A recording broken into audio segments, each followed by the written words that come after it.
الحمد لله رب العالمين والصلاة والسلام على أشرف الأنبياء والمرسلين وعلى آله وأصحابه أجمعين وعلى من تبعهم بإحسان إلى يوم الدين أما بعد أعوذ بالله من الشيطان الرجيم من همزه ونفخه ونفسه الذين يحملون العرش ومن حوله يسبحون بحمد ربهم۔ ناظرین اکرام، پروگرام اسلام کے سائے میں آپ تمام حضرات کا استقبال ہے۔ آج کی ہماری گفتگو کا موضوع ہے الحمدللہ، اہمیت اور فوائد۔ ناظرین اکرام، انسان پر اللہ سبحانہ و تعالیٰ کے بے شمار احسانات ہیں۔ ان احسانات کا تقاضا ہے کہ ہر وقت ہر حال میں اس کی حمد و ثنا بیان کی جائے۔ نیک بندوں کی زبانیں اللہ کی حمد و ثنا اور تعریف و توصیف سے ہمیشہ تر رہتی ہیں۔ فرشتے جو اللہ کے مقرب بندے ہیں، ان کا ایک اہم وصف اللہ کے حمد و ثنا بیان کیا گیا ہے، جیسا کہ ارشاد باری تعالیٰ ہے الذین یحملون العرش ومن حولہ یسبحون بحمد ربہم۔ سورۃ المؤمن کی آیت ہے۔ عرش الہی کے حامل فرشتے اور جو عرش کے گرد پیش حاضر رہتے ہیں، سب اپنے رب کی حمد کے ساتھ اس کی تسبیح کر رہے ہیں۔ انسانوں میں سب سے افضل انبیاء و رسول ہیں، ان کا بھی یہ حال ہے کہ وہ ہمیشہ اللہ کے حمد بیان کرتے رہتے ہیں۔ حضرت نوح علیہ السلام کو جب اللہ تعالیٰ نے ظالموں سے نجات دلائی تو فرمایا الحمدللہ الذی نجانا من القوم الظالمین۔ شکر ہے اللہ کا جس نے ہم کو کافروں کے افعال اور تکالیف سے نجات دی۔ حضرت داؤد علیہ السلام اور حضرت سلیمان علیہ السلام اللہ کے نبی بھی تھے اور دنیاوی اعتبار سے بڑے بادشاہ بھی۔ جب بھی کوئی نعمت ملتی وہ اللہ کی تعریف و توصیف بیان کرنے لگتے۔ اللہ تعالیٰ نے انہیں علم و فضل کی عظیم دولت سے نوازا تو وہ دونوں کی زبان پر حمد باری تعالیٰ کے الفاظ جاری تھے۔ الحمدللہ الذی فضلنا علی کثیر من عبادہ المؤمنین۔ سورۃ النمل کی آیت ہے۔ تمام تعریفیں اللہ کے لیے سزاوار ہیں جس نے ہم کو اپنے بہت سے ایمان والے بندوں پر فضیلت دی۔ ناظرین اکرام، آئیے ہم جانتے ہیں اللہ کے حمد کے مقامات کیا ہیں۔ اللہ کی حمد اور تعریف ہر وقت اور ہر حال میں کرنی چاہیے، مگر کچھ حالات ایسے ہیں جن میں خصوصیت کے ساتھ اللہ کی حمد بیان کرنے کی طرف توجہ دلائی گئی۔ نعمتوں کے ملنے پر اللہ کی تعریف کی جائے، نعمتوں کے ملنے پر اللہ کی تعریف کی جائے۔ اللہ کی نعمتوں کا انسان پر ہمیشہ احسان رہتا ہے، اللہ کی نعمتوں کا ابر کرم انسان پر ہمیشہ برستا رہتا ہے۔ مومن بندوں کو تعلیم دی گئی جب بھی اللہ کی کوئی نعمت عطا ہو تو اس پر اللہ کی حمد و ثنا بجا لائیں۔ رزق اللہ کی بہت بڑی نعمت ہے۔ کھانے سے فارغ ہونے کے بعد ہمیں یہ دعا سکھائی گئی الحمدللہ الذی اطعمنی ھذا ورزقنیہ من غیر حول منی ولا قوہ۔ ابن ماجہ کی روایت ہے۔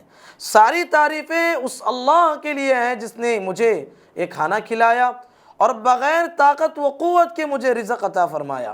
ناظرین اکرام، یہ بھی تعلیم دی گئی۔ نیا کپڑا پہنتے ہوئے مومن کا دل اللہ کی حمد و شکر کے جذبات سے معمور ہو، اس کی زبان پر حمد کے کلمات جاری ہوں۔ اللہم لک الحمد انت کسوتنیہ اسألک من خیرہ وخیر ما صنع لہ واعوذ بک من شرہ وشر ما صنع لہ۔ ابو داؤد کی روایت ہے۔ اے اللہ، ساری تعریفیں تیرے ہی لیے ہیں، ساری تعریفیں تیرے ہی لیے زیبا ہیں۔ تو نے مجھے یہ لباس پہنایا، میں تجھ سے اس لباس کے خیر کی اور اس خیر کی جس کے لیے بنایا گیا ہے بھیک مانگتا ہوں، اور میں تیری حفاظت کا طلبگار ہوں اس لباس کی برائی سے اور اس برائی سے جس کے لیے بنایا گیا ہے۔ ناظرین اکرام، نیند اللہ کی ایک بہت بڑی نعمت ہے۔ ان سے پوچھو جن سے نیند چھین گئی ہے۔ یہ وہ نعمت ہے جو انسان کو نئی زندگی اور تازگی و توانائی عطا کرتی ہے۔ بندہ مومن کو سونے سے پہلے بھی اور سو کر اٹھنے کے بعد بھی اللہ کی حمد بیان کرنے کی تعلیم دی گئی۔ حضرت فاطمہ رضی اللہ تعالیٰ عنہ نے گھریلو کاموں میں ہاتھ بٹانے کے لیے اللہ کے رسول صلی اللہ علیہ وسلم سے ایک خادم طلب کیا، تو آپ صلی اللہ علیہ وسلم نے فرمایا میں تمہیں خادم سے بہتر چیز عطا کرتا ہوں، جب رات لیٹنے کے لیے تم اپنے بستر پر جاؤ تو 30 پر 3 مرتبہ سبحان اللہ پڑھو، 30 پر 3 مرتبہ الحمدللہ پڑھو، اور 30 پر 4 مرتبہ اللہ اکبر پڑھ لو، 33 مرتبہ سبحان اللہ، 33 مرتبہ الحمدللہ اور 34 مرتبہ اللہ اکبر پڑھ لو۔ یہ تمہارے لیے دنیا کے خادم سے بہتر ہے۔ سو کر اٹھنے کے بعد یہ دعا پڑھنے کا حکم دیا گیا، الحمدللہ الذی احیانا بعدما اماتنا والیہ النشور، اللہ کا شکر ہے جس نے ہمیں موت کے بعد دوبارہ زندگی بخشی اور اسی کی طرف لوٹ کر جانا ہے۔ چھینک انسانی جسم میں نشاط اور چستی پیدا کرتی ہے۔ اس پر اللہ کی تعریف بیان کرنے کی تعلیم ہمیں ملتی ہے۔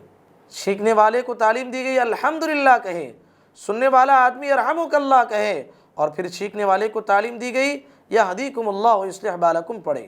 ناظرین اکرام، سورہ ملک میں موت و حیات کی تخلیق کا مقصد حسن عمل بتایا گیا ہے۔ اگر کسی کو حسن عمل کی توفیق ملے تو اس پر وہ نہ اترائے بلکہ اس کی توفیق پر اللہ کی تعریف بیان کرے۔ فرض نماز کے بعد 30 پر 3 مرتبہ الحمدللہ اسی جذبہ شکر کا اظہار ہے۔ ہر چھوٹی بڑی نعمت پر اللہ کی حمد کرنا رحمان کے بندوں کا امتیازی وصف بتایا گیا۔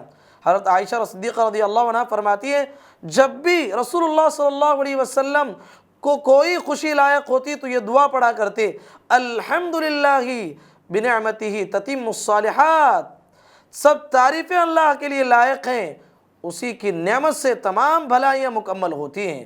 اور اگر غم یا پریشانی لائق ہوتی تو یوں فرماتے، الحمدللہ علی کل حال، ہر حال میں اللہ کی تعریف ہے۔ مومن بندے کے لیے سب سے بڑا غم آخرت کی رسوائی ہے۔ مومن بندے کے لیے سب سے بڑا غم آخرت کی رسوائی ہے۔ جب مومن بندے کو اللہ تعالیٰ اس رسوائی سے بچا لے گا تو اس کی زبان پر یہ الفاظ جاری ہوں گے، الحمدللہ الذی اذہب عنا الحزن، الحمدللہ الذی اذہب عنا الحزن۔ سورہ فاطر کی آیت ہے۔ ساری تعریفیں اس اللہ کے لیے ہیں جس نے ہم سے غم کو دور کیا۔ جنت میں داخلہ سب سے بڑی کامیابی ہے۔ جب مومن کے حق میں جنت کا فیصلہ ہوگا تو بے ساختہ اس کی زبان پر اللہ کی حمد کے کلمات جاری ہوں گے۔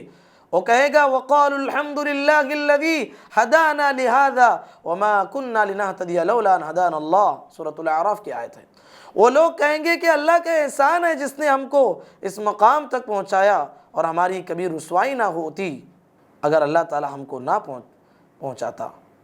جنت میں مومنوں کی زبان پر سب سے آخری کلمہ اللہ کی حمد کا ہی ہوگا، دعواہم فیہا سبحانک اللہم وتحیتہم فیہا سلام وآخر دعواہم ان الحمدللہ رب العالمین، سورہ یونس کی آیت ہے۔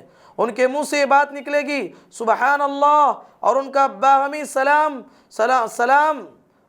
اس میں یہ ہوگا السلام علیکم، اور ان کی اس وقت ان کی زبان ان کی باتوں میں آخری بات یہ ہوگی الحمدللہ رب العالمین، یعنی سب تعریفیں اللہ کو لائق ہیں جو مربی ہے، ہر چیز کا علم رکھنے والا ہے۔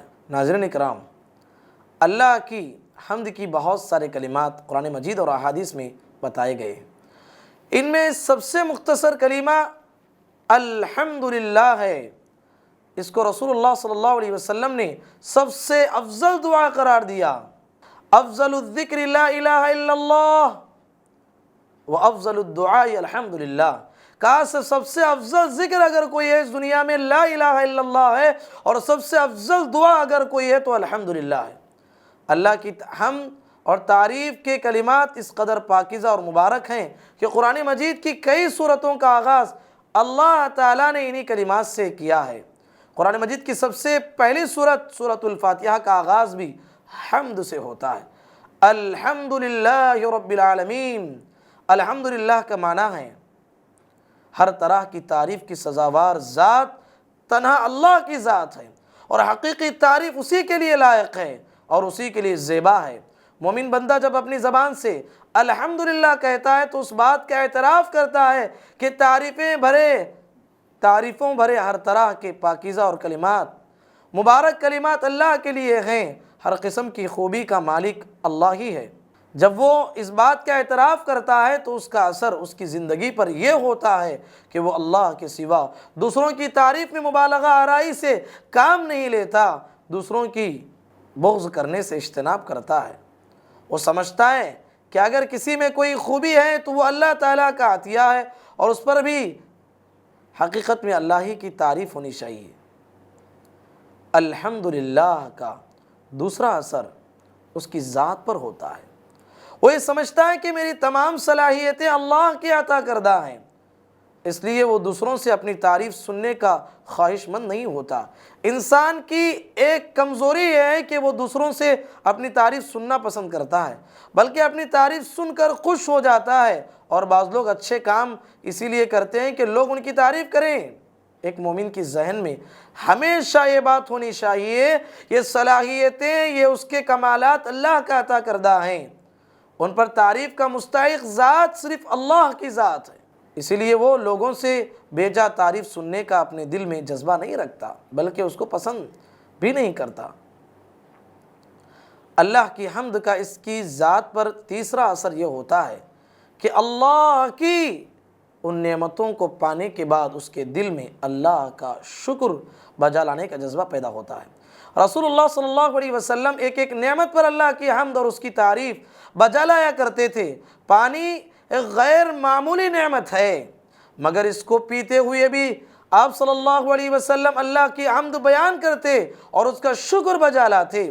حضرت نوفل بن معاویہ رضی اللہ عنہ فرماتے ہیں كان يشرب في 3 أنفاس يسمي الله في أوله ويحمد الله في آخره۔ نبی کریم صلی اللہ علیہ وسلم 3 سانس میں پانی نوش فرماتے، پانی پینے سے پہلے اب بسم اللہ کہتے اور اس سے فارغ ہوتے تو اللہ کی حمد بیان کرتے، یعنی الحمدللہ کہتے۔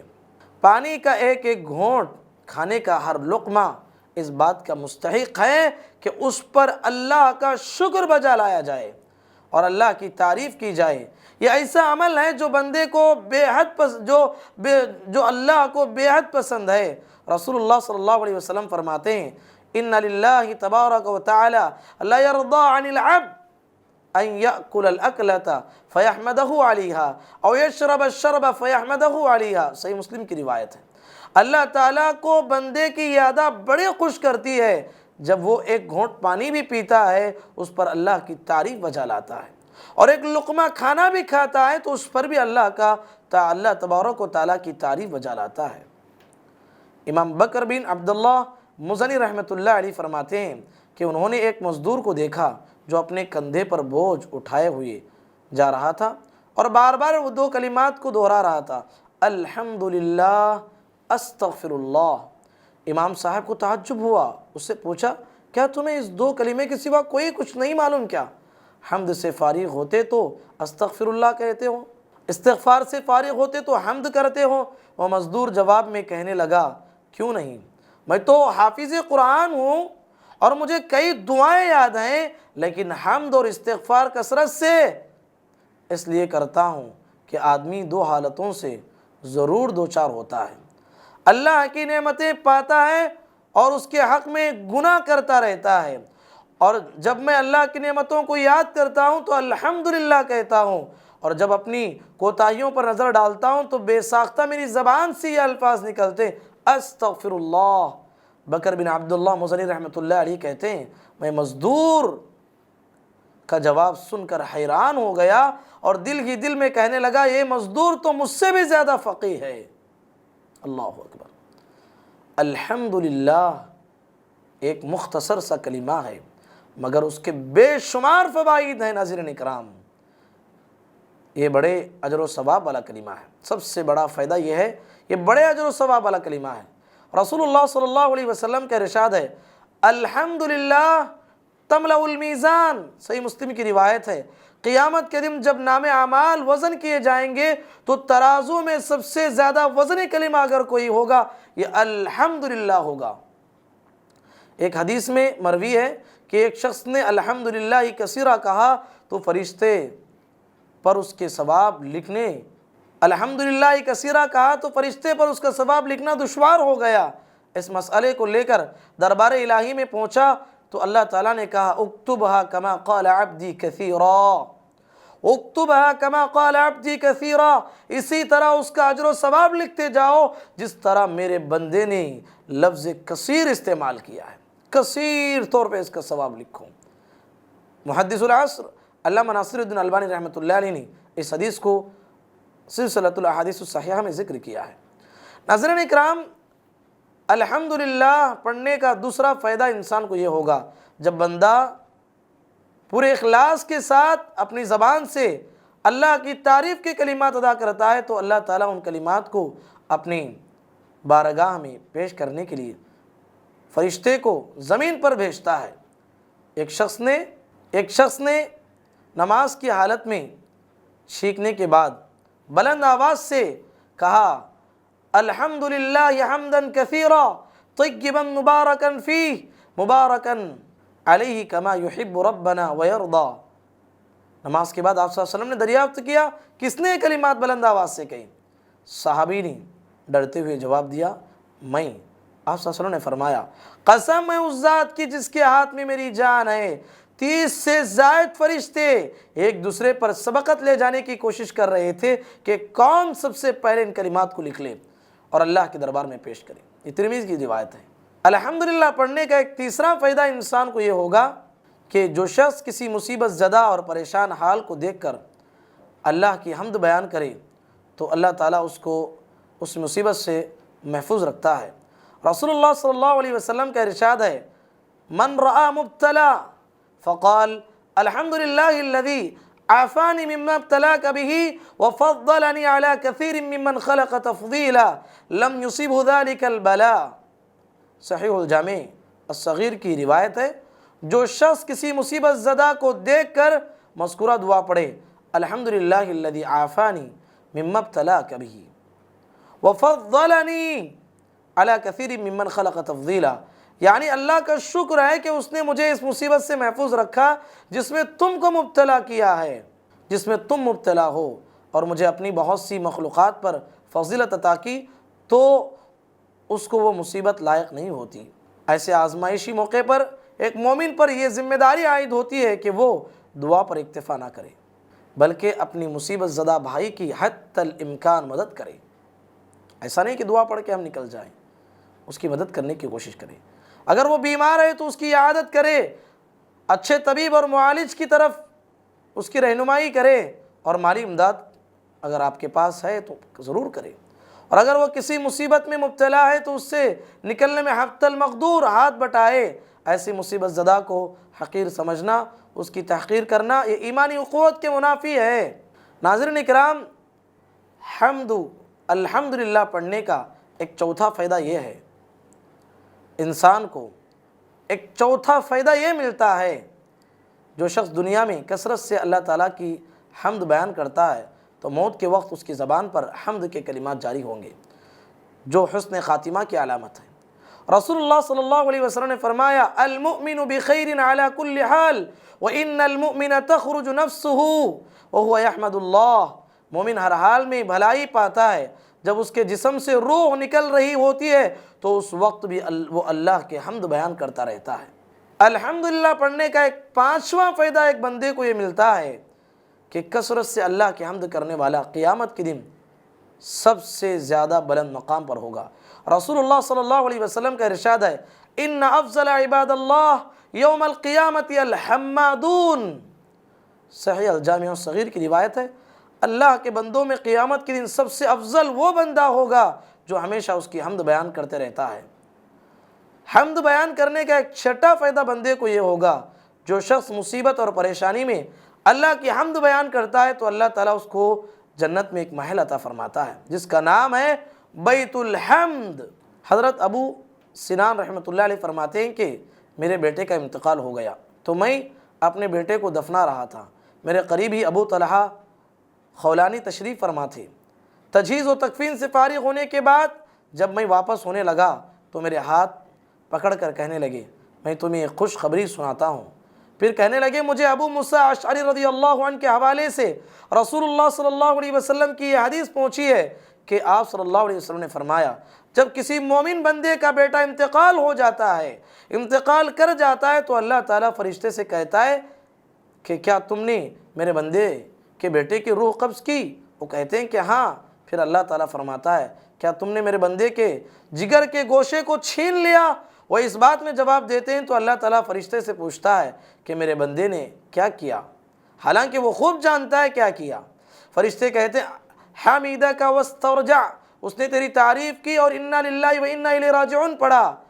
اللہ تعالیٰ فرمائے گا ابنو لعبدی بیتا فی الجنت وسموہ بیت الحمد، میرے بندے کے لیے جنت میں ایک گھر تعمیر کر دو اور اس کا نام بیت الحمد رکھو۔ ترمذی کی روایت ہے۔ ناظرین اکرام، مومن بندے کو چاہیے کہ ہمیشہ اللہ کی حمد اور اس کی تعریف بیان کرتا رہے، کبھی اس سے غافل نہ رہے۔ اللہ کی حمد و ثنا جہاں نیکی اور ثواب کا کام ہے، وہیں یہ چیز آدمی کو گناہوں سے بھی محفوظ رکھتی ہے۔ یہ اللہ تعالیٰ کی قربت حاصل کرنے کا بھی نہایت اہم ذریعہ ہے، لیکن یہ کام شعوری طور پر ہونا چاہیے، تبھی اس کا حقیقی فائدہ انسان کو ہوتا ہے، اور اللہ کی حمد کا خوشگوار اثر آدمی کی زندگی پر پڑتا ہے۔ یہ انسان کو یہ کام شعوری طور پر ہونا چاہیے۔ ناظرین اکرام، الحمدللہ پڑھنے کے فوائد کیا ہیں اور اس کے ثمرات کیا ہیں، اس کے برکات کیا ہیں اور اس کے فوائد کیا ہیں، ہم نے آج کے درس میں تفصیل کے ساتھ ذکر کیا ہے۔ ضرورت اس بات کی ہے کہ الحمدللہ ہر حال میں بندہ اپنی زبان پر یہ جاری رکھنے کی کوشش کریں۔ اللہ تبارک و تعالیٰ سے دعا ہے اللہ تبارک و تعالیٰ کہنے والے اور سننے والوں کو پروردگار ہم تمام کو کثرت سے تیرا ذکر کرنے اور الحمدللہ میں پڑھنے کی توفیق نصیب فرما، اور ہم تمام کو ہمیشہ اسلامی تعلیمات کے مطابق زندگی گزارنے کی توفیق نصیب فرما۔ اللہم آمین، وآخر دعوانا ان الحمدللہ رب العالمین۔